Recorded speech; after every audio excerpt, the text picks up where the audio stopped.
Well, good afternoon, everyone. Today is Wednesday, July 23rd, 2025, and we want to welcome you to the County of Monterey's weekly news briefing. I'm Nick Pasculi, County Communications Director, and I'm joined by my colleague, Maite Anaya, who's in our studio. We have a full lineup for you today, and we'll want to get started in just a few minutes. But we do have some new guests that's joined us today that will be on after we hear from the EPA, and that is Vistra. Our folks from Vistra have asked to be part of this briefing, and so they have joined. We have David Yeager, who will be speaking after Mr. Brockman from the United States Department of Environment and Protection Agency. So we have a full lineup, as I said. We have a Moss Landing update. We also have some important information about wildfire danger. So we'll hear from the Green Cadre program of the county, as well as from Rancho, Cielo, and their Veggie lunch fundraiser, Veggie box fundraiser, I should say, that is coming up soon. But let's get into the briefing today and discuss the steps that are necessary for the Moss Landing Vistra power plant recovery. We have with us today Kazami Brockman, who is the on-scene coordinator for the EPA Region 9. Kazami will talk about EPA's agreement with Vistra to perform battery removal and disposal work and to launch the EPA's Moss Landing Response website. Welcome to the briefing. The floor is yours. Thank you very much. Can you hear me first? We can hear you perfectly. Great. All right. Thank you, Nick. Good afternoon, everyone. I am Kazami Brockman, an on-scene coordinator, or OSC, with the U.S. Environmental Protection Agency's Region 9 Emergency Response Program, and I'm one of several EPA OSCs working on this project. Thank you to Monterey County for having us here today. I'm here to discuss EPA's agreement with Vistra Corp to remove and dispose of the impacted batteries after the January 2025 Moss Landing Energy Storage Facility fire. And I'd also like to introduce EPA's new Moss Landing Battery Fire website as well. I want to start by saying that I know this incident has had a big impact on the community, and I sympathize with the community for all they've had to endure during and after the fire. EPA has been working in close coordination with the county and the state to ensure we can address the concerns about each aspect of this incident. The state of California requested EPA deal with the battery removal and disposal process, and as such, EPA's role is inside the fence line of the facility to address the ongoing risks associated with these damaged batteries. Risks such as reignition, and we will do as much as possible to prevent further impacts to the community. Meanwhile, Monterey County and California state agencies are working together to address concerns about potential health impacts and are conducting community sampling efforts. They maintain the responsibility for response activities beyond the fence line of the power plant. So as many of you know, EPA has done extensive work dealing with batteries after large-scale fires, most recently in Los Angeles, in San Diego, and in Maui. Over the last few months, since the fire, Vistra has been voluntarily performing actions planning for the battery removal with EPA's guidance. And this has primarily consisted of creating over 30 different interconnected, integrated plans and procedures covering all aspects of the battery removal and disposal work for EPA's review. And EPA has been on the ground at the site advising on these plans for months. At the same time, EPA has also been coordinating with Vistra to formalize an agreement that outlines EPA's terms for the battery removal process. This agreement is referred to as an ASAOC, or an Administrative Settlement Agreement and Order on Consent. Under this agreement, which was signed on July 17th, Vistra will conduct and pay for the battery removal and disposal process under EPA's oversight. If the agreement is not performed to EPA's satisfaction, EPA does have the authority to take over the cleanup and bill Vistra for the cost. The agreement essentially, broad strokes, requires Vistra to do the following. They'll submit detailed work plans to EPA on all aspects of battery removal activities, for EPA's review and approval. And once approved, they will implement these plans under our oversight. The work plans will address battery removal activities such as dismantling the fire-impacted building as necessary to remove the batteries from the building, and battery inspection, on-site treatment in preparation for off-site transport, disposal, and recycling. For more details on the project, you can find on this agreement, you can find a copy of our ASAOC on the new Moss Landing Vistra Battery Fire EPA webpage, which I will drop a link to in the chat if that's, I can do that at the end of my points here. Yeah, sure, no problem. The press release that was distributed today links to the EPA website as well. The website has further information on the project and will be kept up to date with new information as the work progresses. As stated in EPA's letter to the county on June 30th, given the scope of EPA's role and the extent of our authorities under the Comprehensive Environmental Response Compensation and Liability Act, which is CERCLA, it would be inappropriate for EPA to direct funds for activities outside of the Vistra facility or toward on-site activities that are not related to the battery removal. However, in addition to the battery removal and disposal activities, under the agreement, EPA has tasked Vistra with writing a community involvement plan to ensure meaningful community engagement throughout the entire battery removal process. EPA will review and provide input on this plan and then carry out the activities as defined in the plan. And that'll be a living document as well so that it can be shifted moving forward as we learn what the community needs. This process, getting input from the community has begun already with EPA community involvement coordinators conducting community interviews over the past few weeks. And the insights gathered from these interviews will be used to inform the plan. EPA will be on the ground overseeing operations until EPA determines that the threat to human health and the environment from the impacted batteries remaining on site has been fully addressed. This is expected to be when the battery modules have been shipped off-site for disposal and recycling. And we anticipate that this work will continue for over a year due to the technical complexity as well as the safety measures being put in place to protect the workers and the community. However, our goal is to get these batteries out as quickly as safely as possible.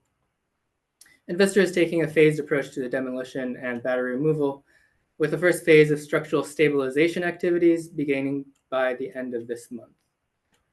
And this work beginning by the end of this month includes implementing supports and protective measures in key areas to allow for retrieval of batteries.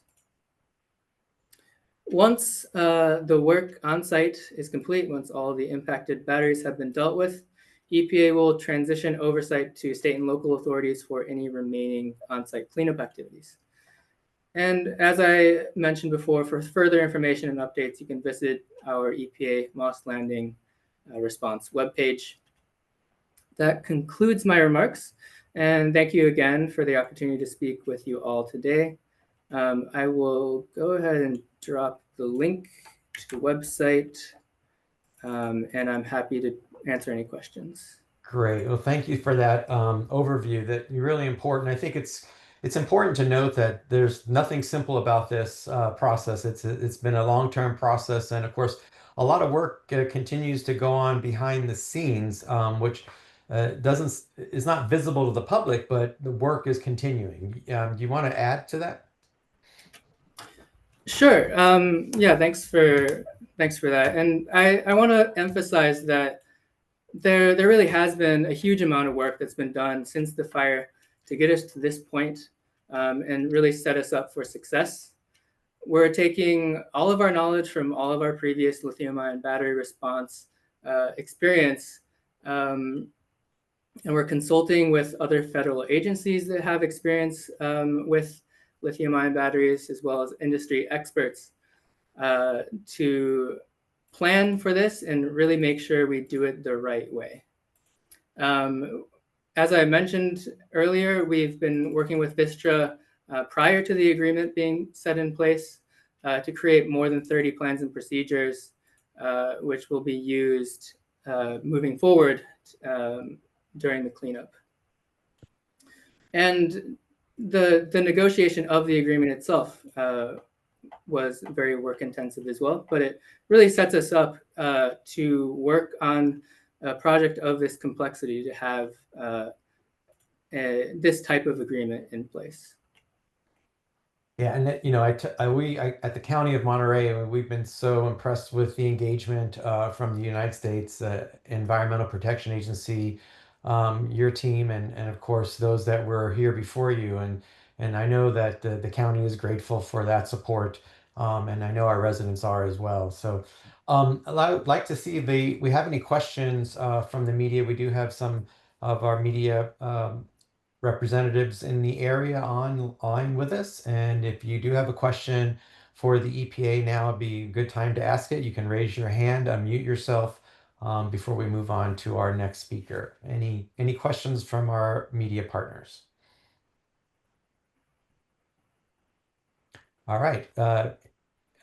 Andrea Valdez, go right ahead. Please identify your news outlet and go ahead and ask your question.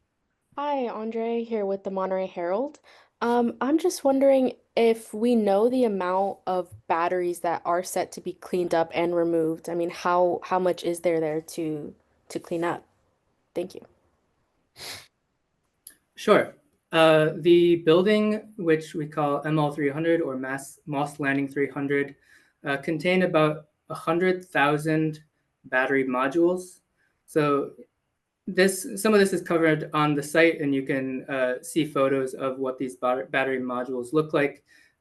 Each one is a couple 100 pounds, and they're arranged in racks. So 100,000 were approximately in this building, and 55% of those batteries, I believe, are still not completely consumed. So the challenge here is there are batteries in various states of charge, of still being able to hold charge, all the way to completely consumed. And so I'm sorry, my PIO is correcting me, 55% burned, 45% remaining.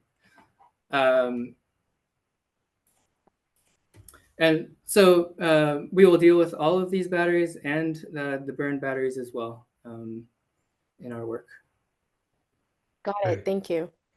Yeah, and then Andre, I don't know if you saw that he put the chat in the chat. He put the link to the website, which is a great tool for not only for getting the word out through the media, but also for the public and residents in the area to learn as much as possible about the work that's being done by the EPA. Any other questions for Mr. Brockman before we introduce Mr. Yeager from Vistra? Okay, and as I indicated earlier in my opening remarks, Vistra did ask to be part of this briefing today, and so with us we have David Yeager with Vistra.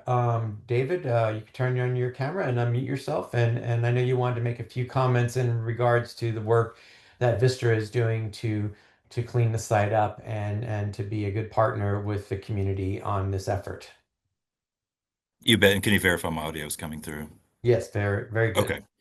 No, thank you. Yeah, really just wanted to hop on today in light of just the recent consent order and just really express the appreciation we had with the coordination with the EPA to finalize that agreement. And really, it's super important because it allows us to begin that battery removal and also other cleanup operations at the site. The agreement, it's already been stated, but it formalizes a carefully prepared plan that was underway for the past several months. And we just really wanted to emphasize also that it prioritizes worker safety, community needs, and environmental protection. This will also advance our investigation into the incident as well. As noted, we're going to be able to now enter other parts of the building that have been inaccessible up to this point.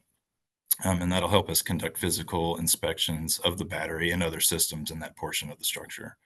We also appreciate the hard work, expertise, and just the professional collaboration with the US EPA, the County of Monterey, and the many other state and local partners as well. Just to note too, in the coming weeks, we'll be moving from just this planning and preparation phase of the work that's been conducted thus far, and moving over into the execution phase. And really, initially, the focus is on stabilizing that ML300 building, and then beginning the battery removal as kind of the EPA outlined. And just once the batteries are removed from the building, they're going to be discharged and safely transported offsite or to the facilities for disposal. We do anticipate this process to occur, over a length of time, as outlined. So it'll be multiple months of effort there. And this is just the initial phase. And also just wanted to note too, we will continue providing updates to the public throughout the recovery process at our website, which is the www.mosslandingresponse.com website. That's www.mosslandingresponse.com. And we'll also continue to work closely with our partners at the US EPA, Monterey County, to share updates in the other forums that are available as well. So that's really what we wanted to hop on and make sure we touched on, Nick. Great, David. And as we talked about with the EPA, and obviously a lot of work behind the scenes. And I guess it'd be fair to say that from Vistra's perspective, there also has been a lot of work behind the scenes. And while it's not always visible to the public, things are happening. Can you expand on Vistra's role in that regard? And I'm going to bring up your website here in just a few seconds.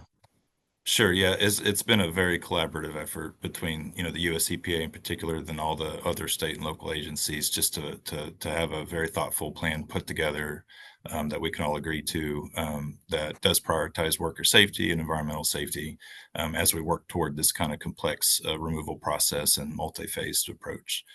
So that planning process now with this consent order, we were definitely moving away from that portion into the execution portion of the process too. So more work in front of us, but yes, to your point, a lot has already been done.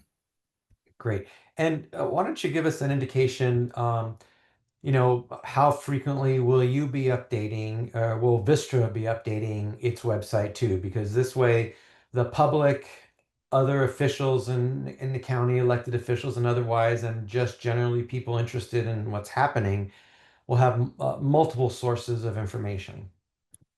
Yeah, no, and I think the plan will be going forward is similar to what as you've seen thus far from Vistra, in that when there's meaningful progress or updates, they will certainly be on that website to make sure, and then fully cataloged as well. So not so much necessarily on a cadence, but just on a milestone as events occur that are appropriate to put on there. Excellent. And that would be the same, just so everybody knows, the same for the county's website. The County of Monterey has a website dedicated to the Moss Landing recovery, as well as our health department.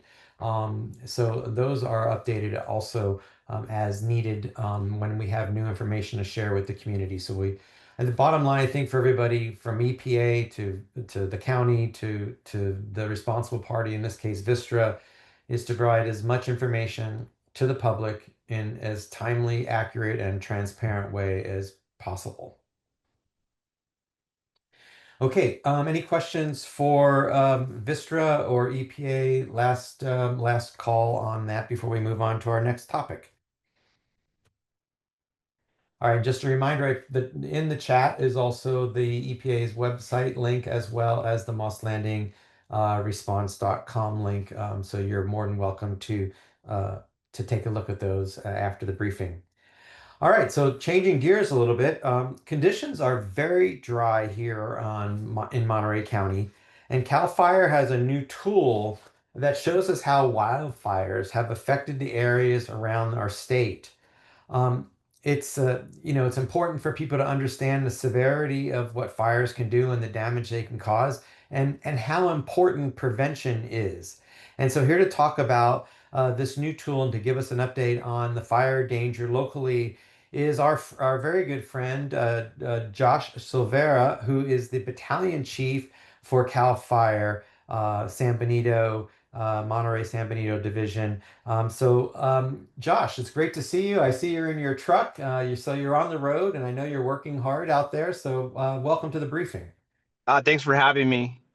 Yeah, just like you said, Nick, the weather pattern that we see outside currently with the overcast conditions and having that marine layer push in, it is a little bit deceiving.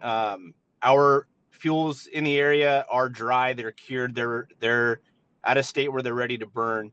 And that's why I'm on the road. We did have a vegetation fire just a little bit ago up in Carmel Valley in the Kashawa area. So the big thing to take away here is to just not be complacent. You know, when you look outside and see that fog, or have to potentially run your windshield wipers on your way to work, just because you're seeing those conditions in the morning, they burn off relatively quickly around noon, and those light flashy fuels dry out, and they're primed and ready to go by lunchtime. And it's always amazing to me. It's simple things. It could be carelessness, it could be nature, it could be anything that could to spark a fire. And what are a couple of things that people really need to be paying attention to this year as they're visiting our beautiful coast from other areas, or even our own residents who are maybe camping or boating and things of that nature, enjoying the beauty of our nature here. Yeah, like you said, 95% of the fires that we're experiencing in California are human caused. Most of those are a result of people doing the right thing at the wrong time of day, whether it's going out and working on their fuels reduction around their house with the lawnmower and striking a rock, which causes a spark. People dragging chains on a trailer that cause a spark. There's lots of instances where just lack of forethought create that spark and then result in rapidly evolving vegetation fires, which we're all too familiar with in Monterey County. Yeah, absolutely. And so we have this new tool, the California Vegetation Burn Severity data that's viewable online. I'm going to share my screen, and maybe you want to give just a few, 25,000 foot level highlights about what people can find on this site. So there's a couple different tools that you can use there. You can enter your location, and there's the option to continue to zoom in and see where your specific house or neighborhood falls within that fire hazard severity zone map. As you can see in Monterey County, you have those red pockets, and we're only focusing on the state responsibility area. It's not looking at federal responsibility area like we see in areas like the Ventana Wilderness, Los Padres National Forest, or our local responsibility areas like municipal city limits, the city of Salinas, the city of Monterey. It's focusing on state responsibility lands. As we know, in Monterey County, we have an abundance of light flashy fuels, whether it's our grass crop that grew extremely well this winter, or our brush. The chaparral, coastal chaparral, dries out relatively quickly and currently sits in a critical fuel moisture. And the color coding just is there to help give a visual representation of the severity. We go out and we get fuel moisture samples throughout the county every month, just so that we can keep track of where we sit in that fuel moisture severity, which ultimately plays into this fire hazard severity zone map. Yeah, and I love the simplicity of it. I mean, you can go on this website and get a real bird's eye view, so to speak, of where the challenges are, and hopefully be a reminder for people of taking that extra step of precaution when they're out enjoying nature. Yeah, and that's what we're after. We want something that's user friendly, where the user interface is something that's familiar, easy to use, And we've spent a lot of time as an agency working on this map and some of the other tools that we have available to keep residents informed. That fire hazard severity zone map is great. And when used in conjunction with the CAL FIRE incidents page and the new chatbot features in both, it allows residents to be extremely educated, and they can be very engaged in local emergencies around them and how they can better prepare in the event of a wildfire in their area. And of course, besides that tool that we just looked at, CAL FIRE also has a great website with lots of resources available for the public. Yeah, we've spent a lot of time on the IT side of all of our websites and portals to just make a really good user interface that's friendly, easy to navigate, and it allows people to just be as educated and prepared as possible. And we've gathered a lot of these resources and made quick links to them on our local Linktree page.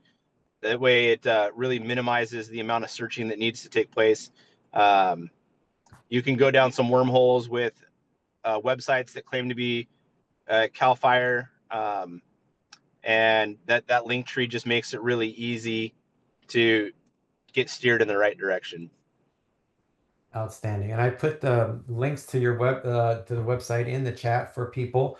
So, you know, it's a great resource. I have to say, as one person who uses your website a lot, I really like it. It makes it easy to find. We share a lot of resources from the CAL FIRE website on the county's website. And of course, the chatbot feature is great. You could go on CAL FIRE's website, click on the Ask CAL FIRE chatbot, and it'll take you to almost anything you need to find with regard to fire and fire safety.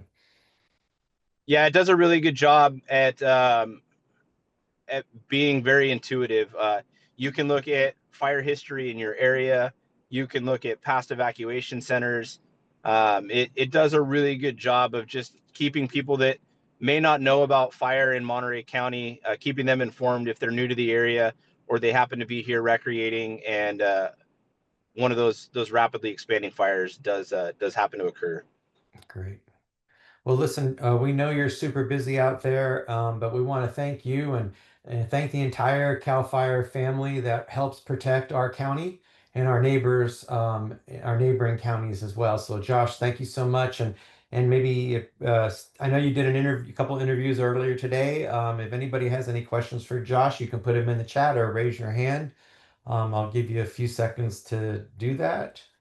If not, we will move on to our next topic. Josh, thank you so much. I appreciate it, and we'll look forward to seeing you soon, hopefully not in an emergency situation. Thank you, everybody. Have a great day. All right, thank you.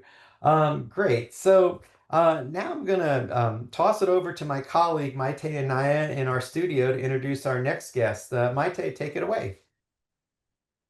Thanks, Nick. So up next, we have the Green Cadre program, which is gearing up for its next round. And so it's a great opportunity for people to get involved, for people to get paid while working on local environmental projects.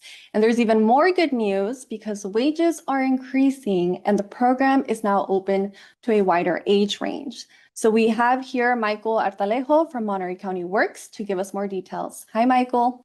Hello, thank you for having me. I appreciate the opportunity to come on here and speak a little bit about our Green Cadre program.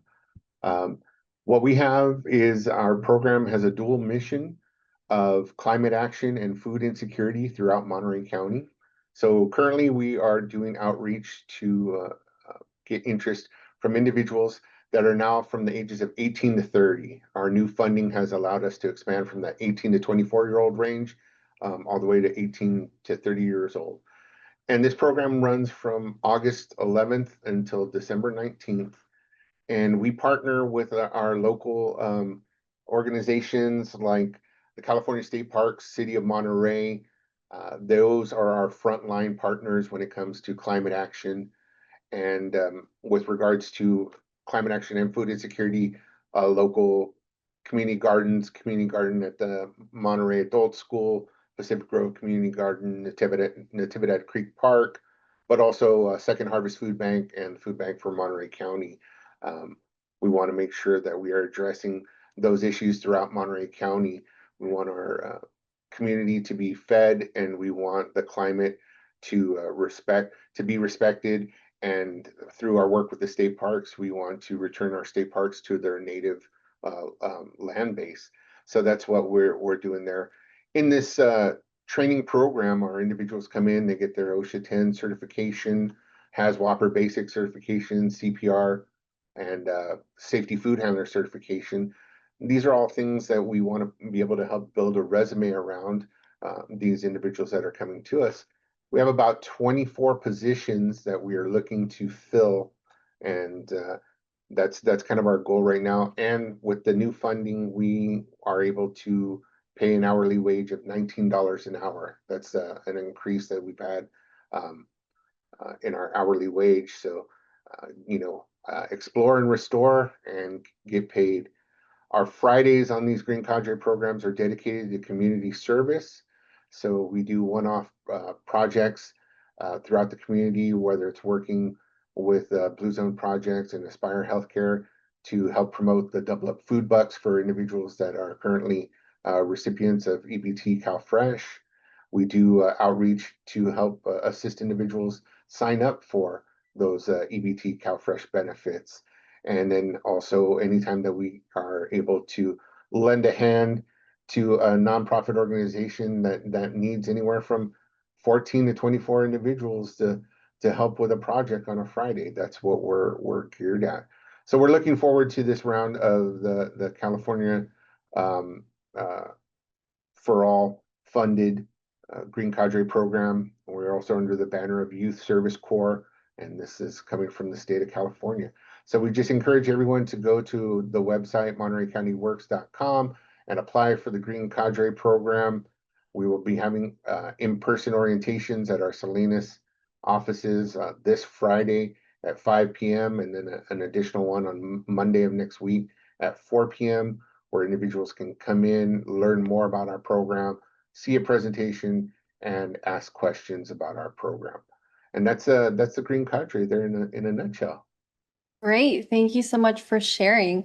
You did mention a little bit about the certifications. And so I'm kind of curious to know what opportunities this program can lead to. What are some of the jobs or perhaps next steps that participants have gone after completing the Green Cadre program?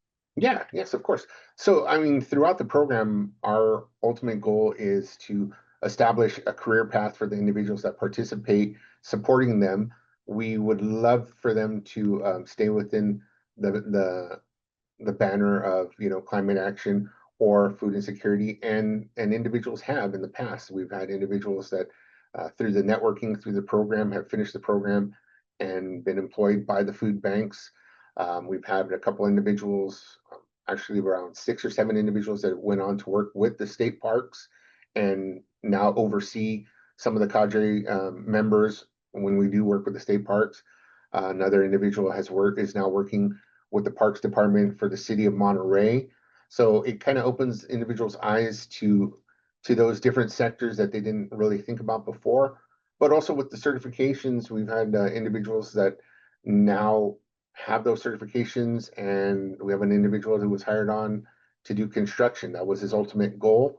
And because he had those certifications under his belt and the training from our program, he was able to, start at a higher starting wage than others that were coming in at the same time as him, because he was already certified. He already had his OSHA 10. He had already worked with some power tools, and he had already helped do some maintenance and building work with the state parks.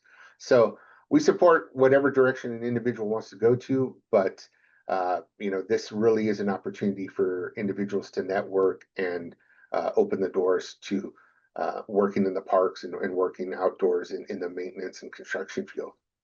Yeah, that's awesome. Thank you for sharing. I do have your flyer here, so I will pull it up.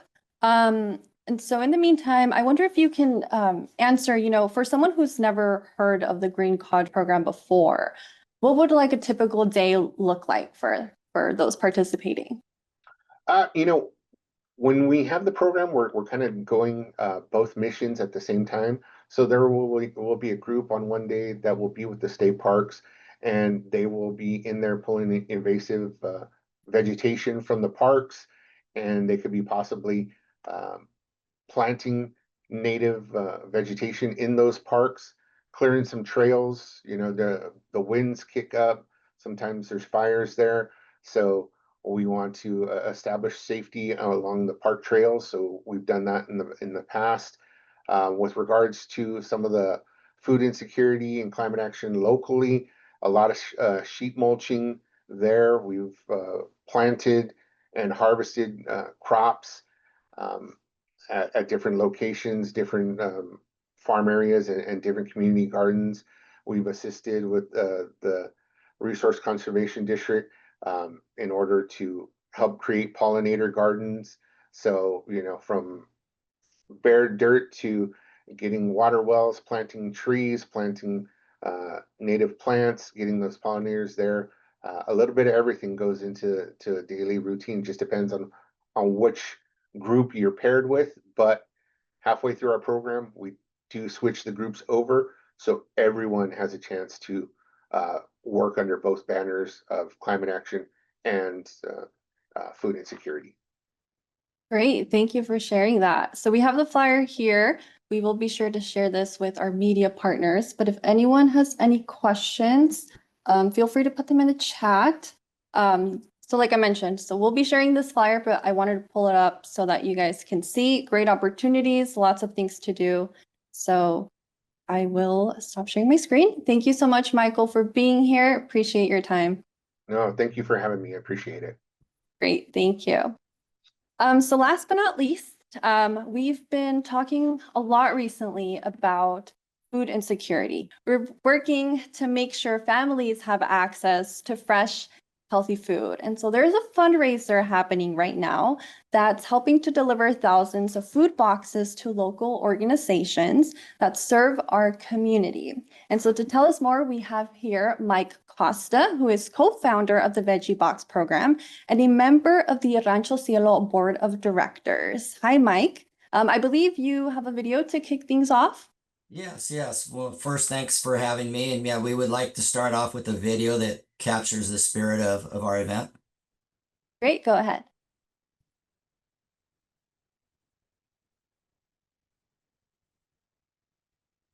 My name is Mike Costa. I'm co-chair of the Veggie Box event for Rancho Cielo with my wife, Kim Costa. We want to thank the community volunteers and all the industry that's helped support this year's events. It's our biggest year yet. We've done over 2,000 boxes more than last year. Hi, I'm Kim Costa. I'm the chairperson along with my husband, Mike Costa, for Rancho Cielo's annual Veggie Box fundraiser. I want to take the opportunity to thank our community sponsors, our local produce sponsors, donors, vendors, and everybody here at Rancho Cielo who helped make this event possible. Thank you so much, and we hope you enjoy your Veggie Boxes. We're here at Rancho Cielo for their annual Veggie Boxing events. We've got several staff from our Latinx employee resource group here from the San Francisco 49ers. And it's really important for us to get out into the community. It's one of the basic missions and main platforms that the 49ers have is giving back to our neighbors in the community, right? San Francisco and Santa Clara, people don't necessarily think about the Central Coast, but there are 49ers fans everywhere. And there are folks that are in need of assistance. And that's what the 49ers are here to do, is lend an extra hand. My name is Tony Zollner, and I'm a longtime hospitality guy. I just think that what Rancho Cielo does is so extraordinary in terms of helping young folks gain skills and contribute to the community. And this whole day of the Veggie Boxes is something that we participated in for 4 years, and it's made possible by the generosity of the growers and the shippers and the volunteers. And we're just really thrilled and proud to be a part of this. The Tri-Tip fundraiser this year happens to be during the first week of school. It's really great that all the students can be together, not just work together and share a delicious meal together, but they also get to understand how the community comes together to support them.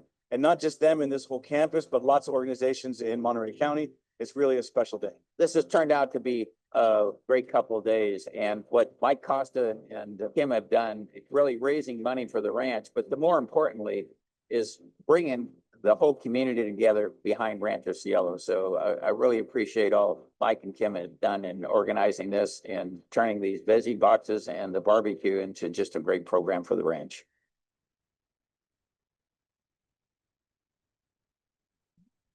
Yes, so that captures the spirit of our event. This is the 10-year anniversary of our event. What started out as an idea 10 years ago of 900 boxes is turned into a community event of over 14,000 boxes.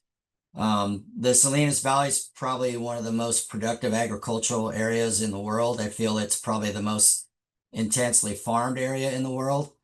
With that, a lot of the people that work in our industry struggle to make a living.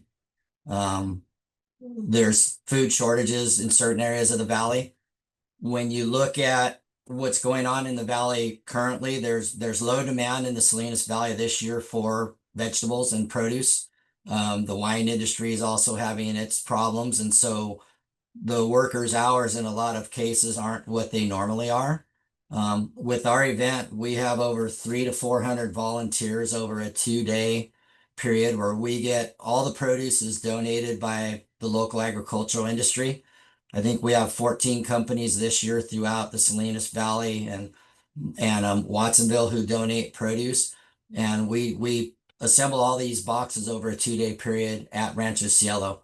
And then after that, we take care of distributing boxes. The opportunities with everything going on in the valley is we deliver boxes to the Monterey County Food Bank, the Salvation Army, Second Harvest of Monterey, the Boys and Girls Club in Seaside, and Salinas. And then we can also deliver to the Alisal Research Center. So the opportunities are for donations to Rancho Cielo that will allow us to deliver boxes to people in need.